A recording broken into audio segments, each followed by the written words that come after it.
Punta tayo dito, friends, sa likod bahay namin para makita natin ang anong itsura ng bahay namin, no? So,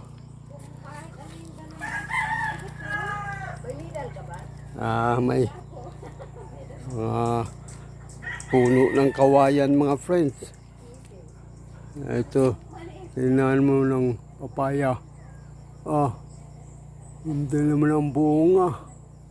Hinog, kurikot-kurikot man. Mga friends, kurikot man. Ito, lugar na po ito. Aming kuan, likod bahay. Mayroong mga saging. Mga friends, likod bahay na yan.